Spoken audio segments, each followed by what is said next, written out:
In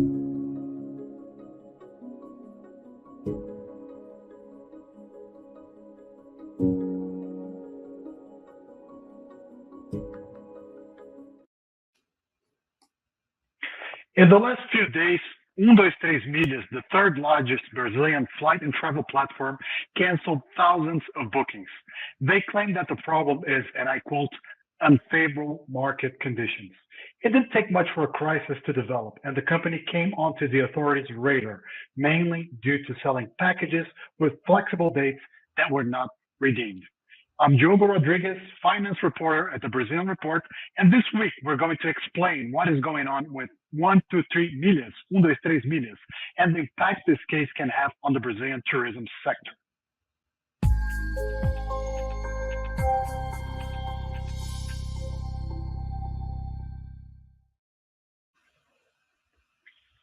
Hello, and thank you for being with us on Brazil This Week. Before we get into this week's discussion, I'd like to invite you to subscribe to the Brazilian Report. And if you have already subscribed, you can support us by donating a cup of coffee on our Buy Me a Coffee page and subscribing in our YouTube channel and following our other social media channels. This week, I'm joined by Deputy Editor Fabiane Ziolla Menezes. Hi, Fabi. How are you? Hi, Diogo. Thanks for having me. I'm fine.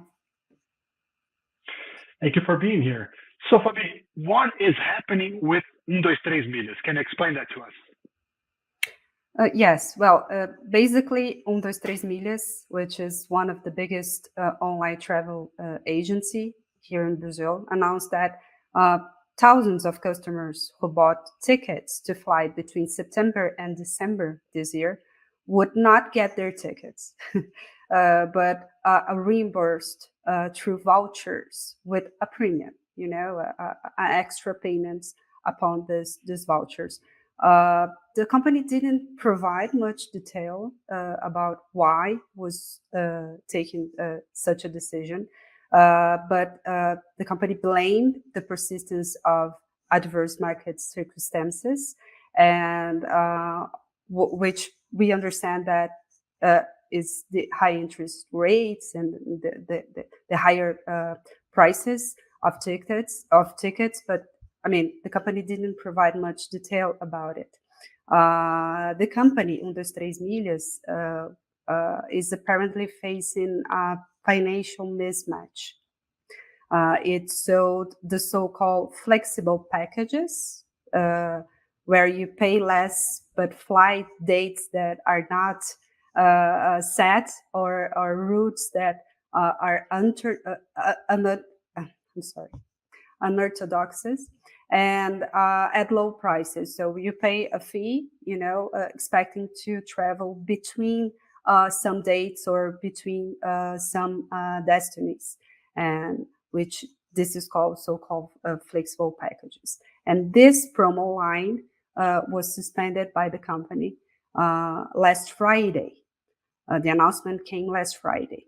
By Saturday, the National Consumer Secretariat, which is Senacom, linked to the Justice Ministry here in Brazil, and also the Procon São Paulo, which is a body that defends consumer rights here in Brazil, notified the company saying that they were asking for more clarification about the suspension, about the packages that were suspended.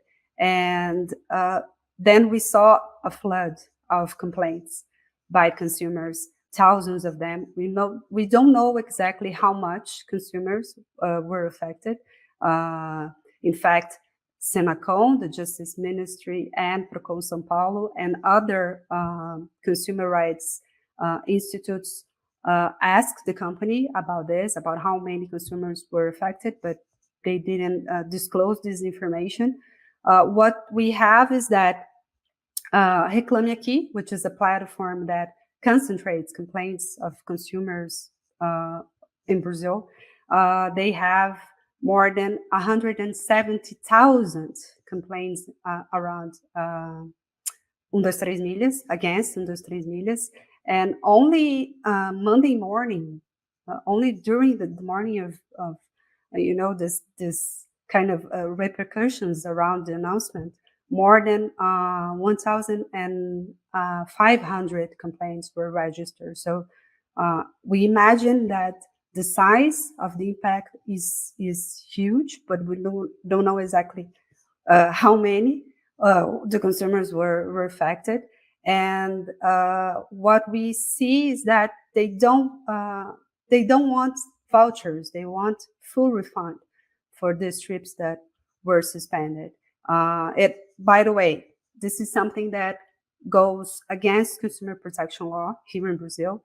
In the event of a failure to provide the service, providers must offer consumers two options: refund or credit to purchase other services. So they cannot just they can't just offer vouchers.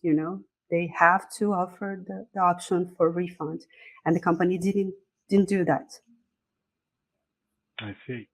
And are they facing any kind of punishment from the authorities here in Brazil? Not yet. I mean, um, as I said, consumer protection agencies and the Justice Ministry have begun investigating the case. So far, the government has ordered das Três Milhas to identify each customer affected and also ask for clarifications. On top of that, at the beginning of this week, we had a congressional hearings committee that is investigating schemes uh, in the country. I mean, several types of schemes, but they passed a motion to gain access to the confidential banking records of das Três Milhas to verify the financial situation of the company and also call the company's owners to testify. The company is also target of two collective actions that ask for the refund, the full refund of the money of the consumers, in addition to compensation. So, I mean, we don't know yet how serious is the company's situation. Months ago, we had a similar situation happening to another online travel service here in Brazil, which in English I think it would be Herb, but we call UP here in Brazil. This service also sells tickets and promotional packages with flexible dates, and uh, it was ordered by the government to stop selling this type of holiday package due to complaints that the platform had defaulted uh, on payments to hotels and other service providers. Latam, the airline company here in Brazil, which is also the largest airline company in Latin America, sued HUD to collect a debt of over 10 million reais, which is around $2 million in May. So we don't know if the case of das Três Milhas is similar or not to her. We imagine that it is, but I mean, it may also have some exposure to other service providers in the industry. Okay. And do you think that this case, the 123 million, 123 million case, can have an impact in the tourism sector in Brazil? Is that serious? Is it that serious? It could be. It could be. I mean, I just mentioned the example of the other online travel agency. Of course, that 10 million reais is not that much when we see the sales of airline company such as Latam, but it is a considerable amount. So we don't know yet, given the fact that we don't know the financial situation of das Três Milhas yet. What we do know is that the agency, the company, is one of the biggest. Why we know that? Well, it's the third most accessed online travel agency in Brazil when we see numbers by monitoring platforms such as Conversion or SimilarWeb. Uh, when we see data about searchers, online searches too, das Três Milhas is the most searched platform here in Brazil, travel platform. So we can say that the company is arguably one of the biggest online travels in the country. And with that comes exposure. That's why players in the industry fear potential contagion effects. We are talking about airlines, hotel chains, and other types of service providers. So the authorities' last requests, the one that I mentioned, the clarification request by the Justice Ministry, even the motion passed by lawmakers to gain access to the confidential banking records of the company. These steps will likely show us the real situation, how healthy or not are the company's operations, and how exposed the industry as a whole might be to Industries Milhas difficulties.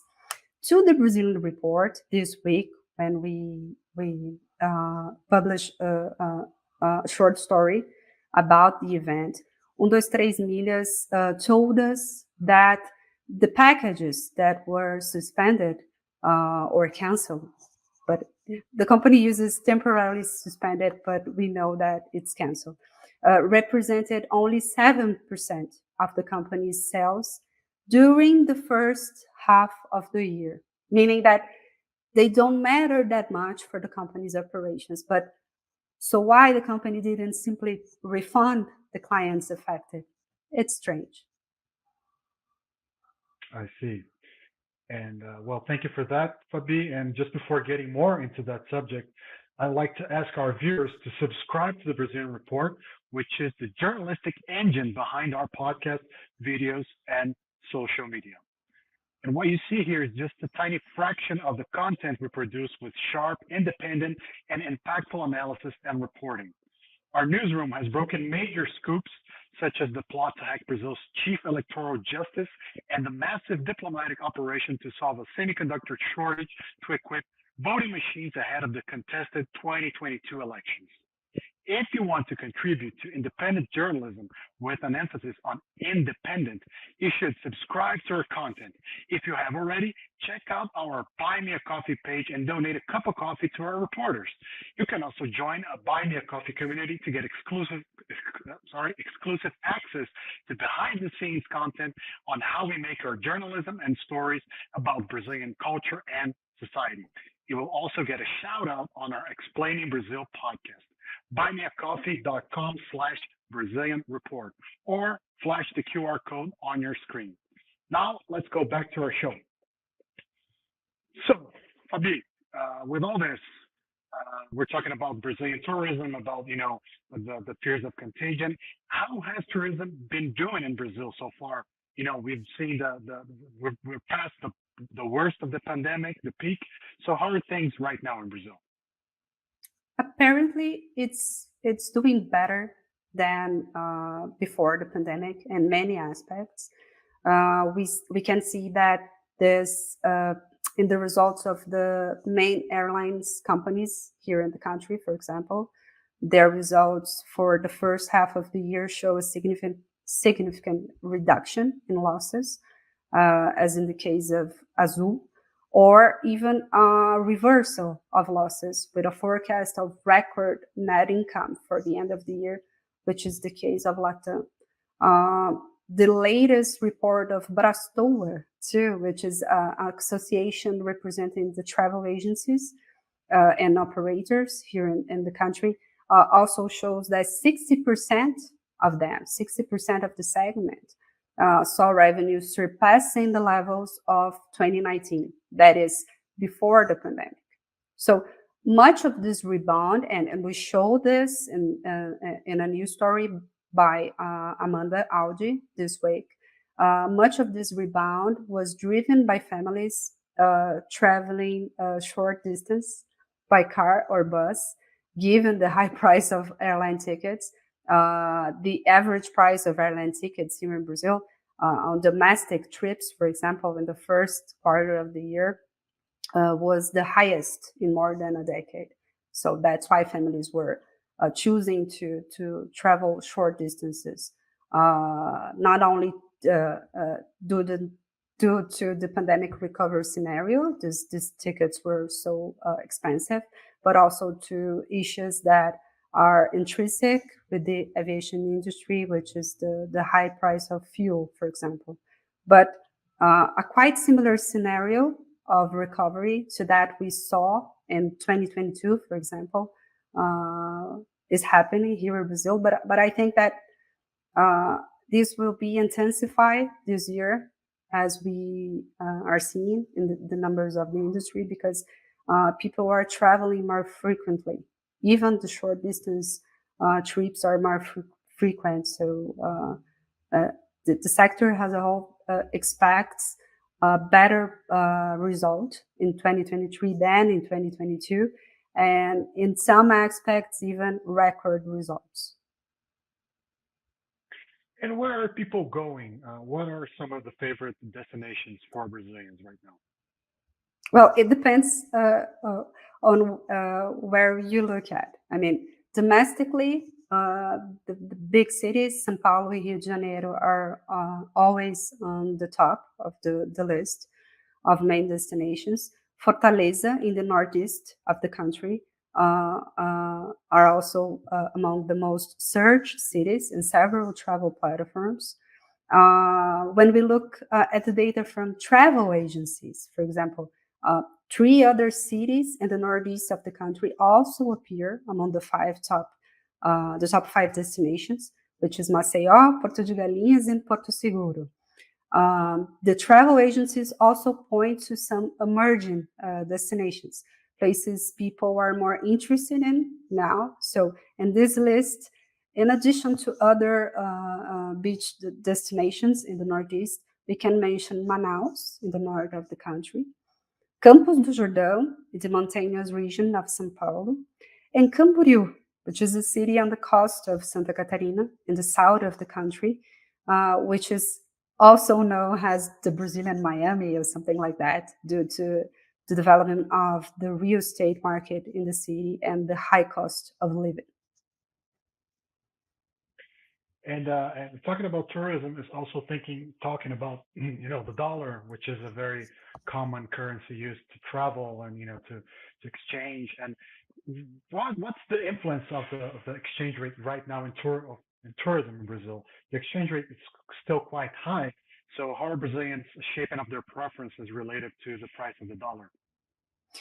The exchange rate is high, but it's lower and more stable than it was last year.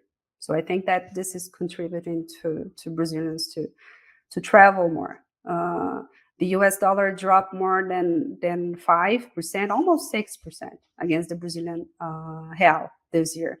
So, despite international turbulence, with issues like Fed's intentions to continue raising interest rates in the US, for example, domestically, we are in better shape. So we had some kind of rebound of the international travels in the first semesters. And I have some numbers for that.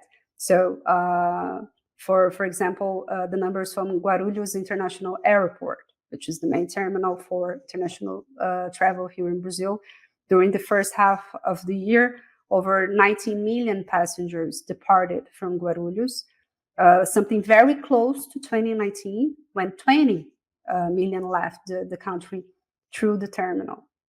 Most of the passengers, by the way, departed for Santiago in Chile, Buenos Aires, Argentina, and Miami in the US. So there's another list of destinations. And the same report by Brastoa that I mentioned before, the association gathering the travel agencies here in Brazil, showed international bookings accounting for almost 60% of their revenues in these first 6 months of the year. And according to them, this tends to increase in the second half of the year because Brazilians travel more to international destinations in the second semester. So the forecast is very good. I mean, they imagine that this year would be much better, and the second semester would be even better than the first semester. All right, Fabi. Well, I think that's it for today, and we'll keep following that subject, the 1, 2, 3 Milhas case. So thank you for being here with us today. Thank you for joining us. Thank you for having me.